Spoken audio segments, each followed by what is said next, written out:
ఈరోజు మన చుక్కారెడ్డి గారు చెప్పినట్టు కార్మికులు కర్షకులు రెండు లెఫ్ట్ అండ్ రైట్ హ్యాండ్స్.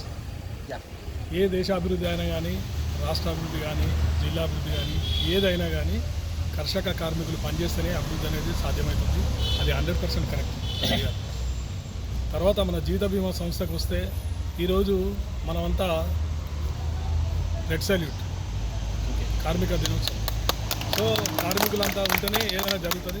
ఈరోజు జగిత్యాల బ్రాంచ్లో మార్చ్ 31 11,000 పాలసీలు మనకు టార్గెట్ ఇస్తే 11,100 చిల్లర పాలసీలు మనకు కంప్లీట్ అయ్యాయి. దీనంతటి కారణం శక్తి, ఏజెంట్ శక్తి, ఇంకా వేరే ఏది కాదు. ఇంతకుముందు మా మీటింగ్లో కూడా, ఇప్పుడు ఎంప్లాయీస్ యూనియన్లో కూడా చెప్పింది కూడా అదే. ఎంప్లాయీస్ తర్వాత ఏజెంట్స్ అనే వాళ్ళు కష్టపడి పనిచేస్తేనే మన టార్గెట్ తెచ్చుకోగలుగుతాం, మంచి ఫలితాలు సాధించేటువంటి అవకాశం ఉంటుంది. కాబట్టి ఏదైనా యూనియన్ అన్నప్పుడు మనకు కోరికలు ఉంటాయి. ఆ కోరికలను మనం తీర్చుకోవాలంటే ఒక్కరితోటి కాదు. కాబట్టి ఒక యూనియన్ అనేది ఏర్పడుతుంది. ఆ యూనియన్ సభ్యులంతా ఏకమత్యంతో ఉన్నప్పుడు, ఐక్యంగా ఉన్నప్పుడే మనం డిమాండ్స్ సాధించేటువంటి పరిస్థితి వస్తుంది. కాబట్టి ఖచ్చితంగా ప్రతి యూనియన్ వ్యక్తి ఎవరైతే ఉన్నారో యూనియన్ యొక్క రూల్స్ రెగ్యులేషన్స్కు అవాయిడ్ అయి ఉండి ఆ యూనియన్ చెప్పిన విధానంలో ఉన్నట్టయితే మన ఐకమత్యంతో ఏదైనా సాధించగలుగుతాం అని చెప్పి మన అన్డ్యూ అడ్వాంటేజ్ తీసుకోవాల్సిన అవసరం లేదు.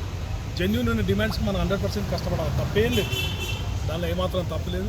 మనం కష్టపడాలి, కష్టమే పని అని చెప్పి సామెత ఉంది. కాబట్టి ఈ సందర్భంగా నేను మే డే సందర్భంగా తెలియజేస్తున్నాను. Thank you friends.